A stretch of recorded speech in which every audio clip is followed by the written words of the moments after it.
প্রিয় শিক্ষার্থীবৃন্দ, জাইস লার্নিং হাবের পক্ষ থেকে তোমাদের সবাইকে স্বাগতম। অষ্টম শ্রেণীর গণিত বিষয়ক সামষ্টিক মূল্যায়ন আজ আমরা 144 নম্বর পৃষ্ঠার বাকি যেই দলগত কাজটি রয়েছে সেটি সমাধান দেখব। পূর্ববর্তী লেসনে আমরা একক কাজটি সমাধান করেছি। আমি মূলত তোমাদের বিস্তারিত অঙ্কগুলো বুঝিয়ে থাকি, তাই আমার ক্লাসের ডিউরেশনগুলো একটু লং হয়ে থাকে। তোমরা যারা ইনিশিয়ালি শিখছো এবং কোনো একটা বিষয়কে ভালোভাবে পর্যবেক্ষণ করে জানতে চাও, তো ওই ক্ষেত্রে তোমাদেরকে একটু ধৈর্য ধরে আমার পুরো ভিডিওটা দেখতে হবে। অন্যথায় তোমরা টেনে টেনে দেখলে কিংবা স্কিপ করে এক প্রান্ত থেকে অন্য প্রান্তে যদি চলে যাও, তাহলে এই ভিডিও ক্লাসের ধারাবাহিকতা তোমাদের কোনো কিছুই বোধগম্য হবে না। তো আমার ইউটিউব চ্যানেলে যে শিক্ষার্থীবৃন্দরা রয়েছ, তারা হয়তো এতদিনে অবগত হয়ে গিয়েছ এবং অবগত রয়েছ যে আমি মূলত আমার ক্লাসগুলো সম্পূর্ণ ভেঙে চুড়ে তারপর নিয়ে থাকি। তো আমার ভিডিও ক্লাসগুলো তোমরা সম্পূর্ণরূপে যারা দেখেছ বা দেখতেছো, তোমাদের সবাইকে অসংখ্য ধন্যবাদ। এবং কোথাও যদি বুঝতে সমস্যা হয়, একদম বিন্দু পরিমাণ বুঝতে সমস্যা হয়, তাহলে কমেন্টস বক্সে জানাতে ভুলো না যেন। আমি চেষ্টা করব তোমাদের সহযোগিতা করার জন্য সর্বোত্তমভাবে। এখন আমাদের যে কাজটি হচ্ছে দলগত কাজ। এই অভিজ্ঞতার শুরুতে উপস্থাপিত প্রতিষ্ঠানের অবস্থান মানচিত্র গ্রাফ পেপারে উপস্থাপন করা হচ্ছে। শিক্ষকের নির্দেশ মতো দলে বিভক্ত হয়ে তোমার নিচের প্রশ্নগুলো সমাধান করো। প্রিয় শিক্ষার্থী, তোমরা অবস্থান মানচিত্রের স্থানাঙ্ক জ্যামিতি এই টপিকটি শুরুর দিকে ঠিক একই রকমের গ্রাফ পেপারের মধ্যে এই অঙ্কটি দেখেছিলে। সেখানে আমাদের শুধুমাত্র অবস্থান নির্ণয় করতে বলেছে এবং আমরা কি কি দেখতে পাই তা লিখতে বলেছিল। এখন এরই মধ্য দিয়ে আমরা আরও দু একটি অঙ্ক সমাধান করে দেখেছি। এখন আমাদের আরও একটি অঙ্ক সমাধান করার পালা। তো যেখানে আমরা চিত্র 6.24-এর মধ্যে দেখতে পাই একটি বিদ্যালয়ের পূর্ণাঙ্গ কাঠামো দেওয়া রয়েছে।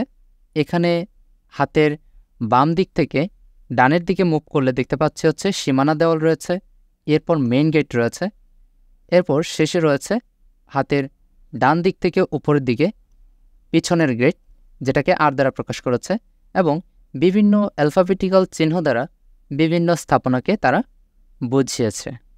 যেটাকে আমরা গ্রাফ পেপারে যদি উপস্থাপন করি বা প্রতিস্থাপন করি, তাহলে হাতের ডান দিকে থাকা যে গ্রাফ পেপারটি রয়েছে এদিকের মতো করে তোমরা দেখতে পাবে। এখন আমাদের কাজ হচ্ছে যে প্রশ্ন নম্বর কত বলেছে laboratory, library, hostel, main gate এর স্থানাঙ্ক বের করার জন্য। অর্থাৎ এই যে 4-5টা প্রতিষ্ঠানের বা এই যে 4-5টা জায়গার নাম বলেছে, এখানে তাদেরকে বিভিন্ন অ্যালফাবেটিক্যাল নামে সূচিত করেছে। ওই সূচিত অবস্থান থেকে তাদের মূল বিন্দু থেকে XY অক্ষের ও বিন্দুতে যে মূল বিন্দু ধরেছি, এই অক্ষ থেকে laboratory, library, hostel, main gate ইত্যাদি এর স্থানাঙ্ক কোনটি এটি বলেছে খুঁজে বের করে লেখার জন্য। তাহলে চলো আমরা কাজে লেগে পড়ি। তো শুরুতেই আমাদের দু একটি বাংলা কথা লিখে নিতে হবে, যেগুলো তোমার ল্যাবরেটরির স্থানাঙ্ক বের করার জন্য আমরা যে প্রতীকটি ব্যবহার করেছে তার অবস্থানটি শনাক্ত করতে এবং সহজে বোঝার জন্য এই কথাগুলো লিখে নিব। যেমন ল্যাবরেটরির স্থানাঙ্ক, যেটাকে আমরা দেখতে পাচ্ছি বি দ্বারা প্রকাশ করেছে। হাতের বাম দিকে তোমরা চিত্রের মধ্যে বাংলা লেখাগুলো দেখতে পাচ্ছ এবং তাদের অ্যালফাবেটিক্যাল কিছু সিম্বল রয়েছে। হাতের ডানে তোমরা একটি গ্রাফ পেপারের মধ্যে তার অবস্থানটি দেখতে পাচ্ছ। এখন ল্যাবরেটরির স্থানাঙ্ককে আমরা বি দ্বারা প্রকাশ করতে পারি। তাহলে যেটি আমাদের অলরেডি বলে দেওয়া রয়েছে, তাহলে বি এর স্থানাঙ্ক যদি আমরা নির্ণয় করি, এখান থেকে আমরা দেখতে পাই ও বিন্দু থেকে এক্স প্রাইমের দিকে। আমি একটু জুম করলে তোমরা বিষয়টা আরও ক্লিয়ারলি দেখতে পাবে এবং বুঝতে পাবে। দেখো যে ও বিন্দু থেকে এটি মূলত এক্স প্রাইমের দিকে কটি ঘর গিয়েছে এবং ওয়াই অক্ষ বরাবর উপরের দিকে সেটি কটি ঘর উঠেছে, এটি মূলত আমাদের বের করতে হবে। তাহলে আমরা গুনে নেই, ও বিন্দু থেকে এক্স প্রাইমের দিকে 1, 2, 3, 4, 5, 6, 7টি ঘর অতিক্রম করেছে, এখানে আমি দিয়ে দিলাম। এবং তারপর যেটি আমি দেখতে পাচ্ছি যে ওয়াই অক্ষ বরাবর উপরের দিকে চলে গিয়েছে, তাহলে 1 2 3 4, এখানে 4টি ঘর। তাহলে এটাকে আমরা বলতে পারি যে বি এর স্থানাঙ্কে -7 আর কমা হচ্ছে 4। তাহলে এটা কিন্তু আমরা পেয়ে গেলাম।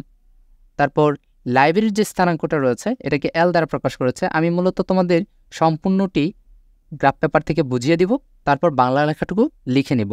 আগে হচ্ছে আমাদের সমাধান করার পালা। তো ল্যাবরেটরির যে স্থানাঙ্কটা চলে যাওয়ার পর লাইব্রেরির স্থানাঙ্কটা আমরা বের করব। লাইব্রেরিকে এল দ্বারা প্রকাশ করেছে।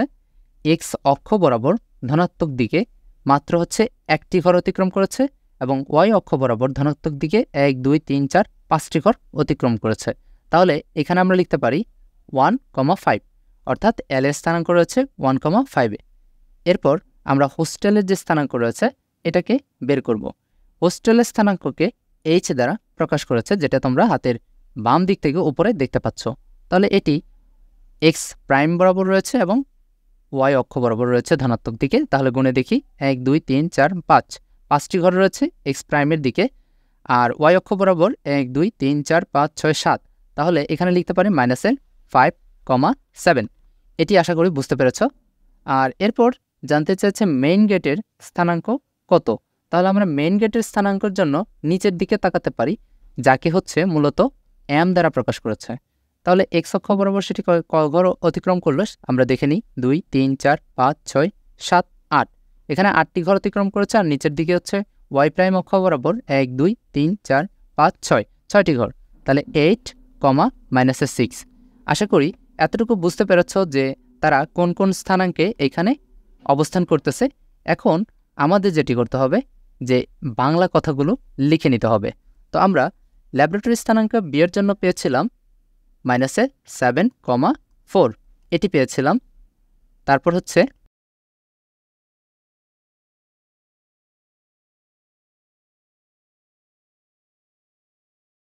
শিক্ষার্থীবৃন্দ, লাইব্রেরির স্থানাঙ্কের জন্য আমরা বলতে পারি এল অফ 1,5 এবং হোস্টেলের জন্য স্থানাঙ্ক আমরা বলতে পারি এইচ অফ -5,7। মেইন গেটের জন্য স্থানাঙ্ক আমরা বলতে পারি এম অফ 8-5। আশা করি এতটুকু তোমরা বুঝতে পেরেছ। এখন আমরা পরবর্তী যে প্রশ্নটি রয়েছে সেখানে মুভ করব। তো পরবর্তী যে প্রশ্নটি আমরা দেখতে পাই ক্ষয়ের মধ্যে, ওইখানে বলেছে একাডেমিক ভবন 1, খেয়াল করিও একাডেমিক ভবন 1 এবং মাঠ কোন চতুর্ভাগে অবস্থিত। এখন এটি সমাধানের জন্য আমাদের চতুর্ভাগের কথাটি মনে করতে হবে। আশা করি তোমাদের চতুর্ভাগের কথাটি বিগত ক্লাস করার পর এখন পর্যন্ত মনে রয়েছে, কারণ এই ক্লাসে আমরা বাকিটুকু দেখে নিব, বাস্তবিক প্রয়োগটুকু। তো যেখানে দেখতে পাই যে হাতের ডান দিকে আমি যেদিকে তীর চিহ্ন দিলাম এই অংশটাকে আমরা বলতে পারি প্রথম চতুর্ভাগ, আর এদিকটাকে হাতের বাম দিকে এটাকে বলতে পারি দ্বিতীয়, এদিকটাকে হাতের বাম দিক থেকে নিচের দিকে এটাকে বলতে পারি তৃতীয়, এবং হাতের ডান দিক থেকে নিচের দিকে আমরা বলতে পারি এটা হচ্ছে চতুর্থ। এবার আমাদের একাডেমিক ভবনটি 1 নম্বর যেটি কোন দিকে রয়েছে এটাকে একটু মার্কিং করে নিই। তোমরা দেখতে পাচ্ছ এটি হাতের ডান দিকের উপরের অংশ রয়েছে, তাহলে এটাকে আমরা বলতে পারি এটি রয়েছে প্রথম চতুর্ভাগে, এবং তারপর রয়েছে মাঠ। এখন মাঠটাকে আমরা দেখতে পাই হচ্ছে এটা, অর্থাৎ হচ্ছে তৃতীয় চতুর্ভাগে রয়েছে। তো সেই ক্ষেত্রে আমরা বাংলা কথা এখন লিখতে পারবো খ নম্বর লিখে।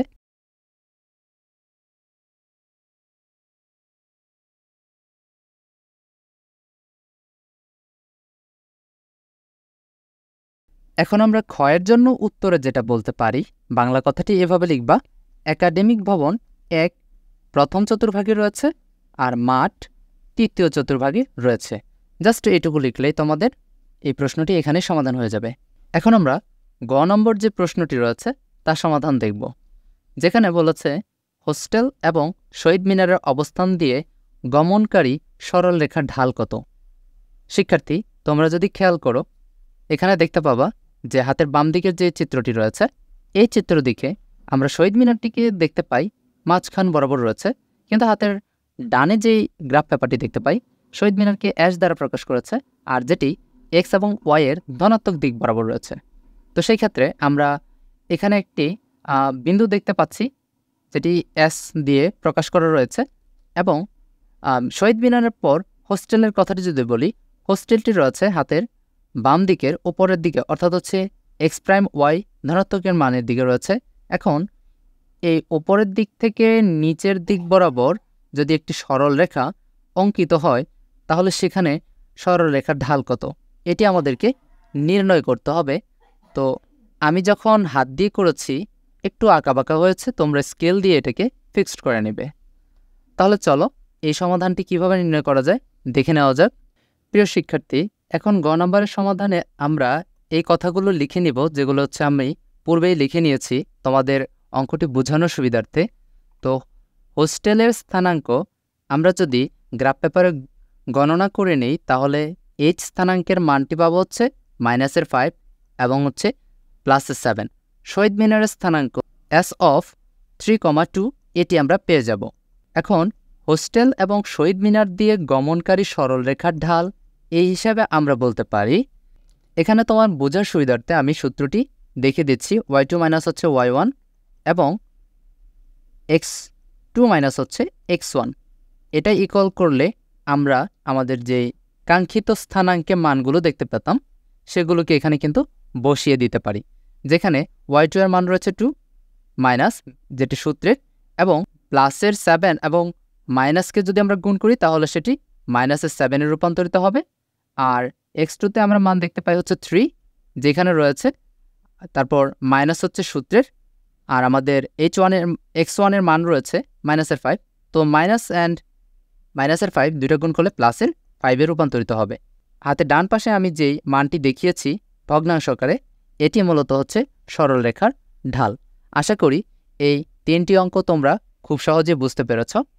পরবর্তী যে অঙ্কগুলো রয়েছে অর্থাৎ ঘ থেকে শুরু করে ঝ পর্যন্ত এই প্রত্যেকটি অঙ্ক আমরা পরবর্তী সেশনে দেখব। এই সেশনটি আর দীর্ঘায়িত না করে পরবর্তী সেশনে সবার সাথে আবারও দেখা হবে।